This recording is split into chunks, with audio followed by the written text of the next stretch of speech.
पट्टे पर मिली हमें आजादी थी। आजादी क्या इसके अंदर छुपी हुई बर्बादी थी। लोकतंत्र की राज व्यवस्था को अपनाया जाएगा। संविधान की हर धारा को इंग्लैंड से पास कराया जाएगा। जो कर्जा इंग्लैंड के ऊपर भारत मांग न पाएगा और यदि सुभाष आता है तो इंग्लैंड को सौंपा जाएगा। यदि सुभाष आता है तो इंग्लैंड को सौंपा जाएगा। तो शर्तों को गुलाम पुलंदा खोल हमें दिखाने को नेताजी तैयार खड़े हैं अंतिम युद्ध रचाने को। नेताजी तैयार खड़े हैं अंतिम युद्ध रचाने को। संविधान अंग्रेजी है और हर विधान अंग्रेजी है। न्याय व्यवस्था शिक्षा और ज्ञान अंग्रेजी है। तन अंग्रेजी मन अंग्रेजी और चिंतन अंग्रेजी है। देश को खंडित करने वाली धाराएं अंग्रेजी है। बड़े बड़े नेताओं की सब हत्याएं अंग्रेजी है। नोट नीति अंग्रेजी है और वोट नीति अंग्रेजी है। हर गरीब के हाथ तोड़ती छूट नीति अंग्रेजी है। क्षेत्रवाद अलगाववाद की परिपाटी अंग्रेजी है। देशद्रोहियों की माटी घाटी घाटी अंग्रेजी है। कश्मीर पंजाब मिजोरम के सोने अंग्रेजी है। गोरखालैंडी नागालैंडी हिंसक बड़े अंग्रेजी है। तो अंग्रेजों की अंग्रेजी का पाप कलंक मिटाने को नेताजी तैयार खड़े हैं अंतिम युद्ध रचाने को। नेताजी तैयार खड़े हैं अंतिम युद्ध रचाने को। लूली लंगड़ी आजादी ने हमको अब तक दिया है क्या? लूली लंगड़ी आजादी ने हमको अब तक दिया है क्या? ओए ओए चुम्मा चुम्मा इलू इलू हवा हवा चोली के पीछे से लेकर देश कबूतर बना दिया। सैया से बोलिंग करवा के देश नपुंसक बना दिया। सिगरेट जैसी टांगे दे दी पिचके पिचके डाल दिए।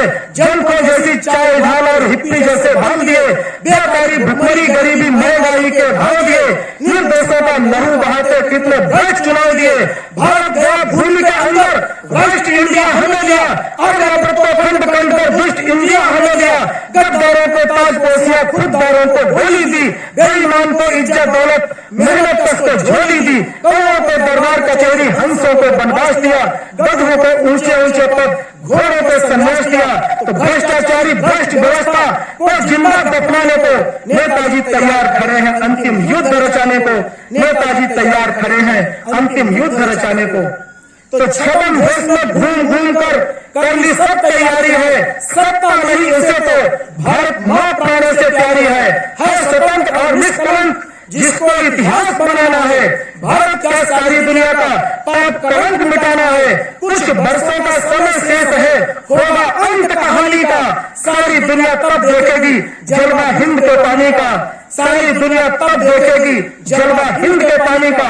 हम कितने खुदगर्ज कि उसके भूल गए एहसानों को। हम कितने निर्लज कि उसके भूल गए अभियानों को। राष्ट्रपति से मंत्री तक सब परिचित है सच्चाई से।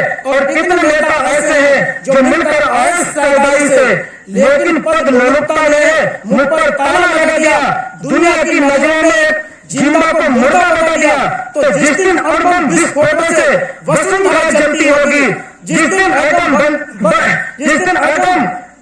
न्यूटन की आंधी इस भूमंडल पर कोहरा मचाएगी, सारे भूमंडल पर तूफान मचाएगी, उस दिन युद्ध भूमि पर आकर अपना नाम बताएगा और एटम बम हाथों में लेकर कर्तव्य न्याय दिखाएगा। तो कलयुग के इस अंधकार में सतयुग सूर्य उगाने को और नेताजी तैयार खड़े हैं अंतिम युद्ध रचाने को। खंड खंड अखंड मिलाकर देश अखंड बनाने को नेताजी तैयार खड़े हैं अंतिम युद्ध रचाने को। नेताजी तैयार खड़े हैं अंतिम युद्ध रचाने को। उठो जवानों तुमने ऐसी वो तलवार पाई है जिसके बिना किसी भी युग में क्रांति नहीं हो पाई है। थर्राता है गगन तुम्हारी जोश भरी ललकारों से। वो लूटती है ध्वनि दिशाएं होश भरी हुंकारों से। काल की चाल बदलने वाले आन बान पर मरने वाले तुम जागे तो जग जागा है। युग नहीं अंग्रेजी है। उठो जवानों तुमने ऐसी वो तरुणाई पाई है जिसके बिना किसी भी युग में क्रांति नहीं हो पाई है। जिसके बिना किसी भी युग में क्रांति नहीं हो पाई है। जिसके बिना किसी भी युग में क्रांति नहीं हो पाई है। जय हिंद।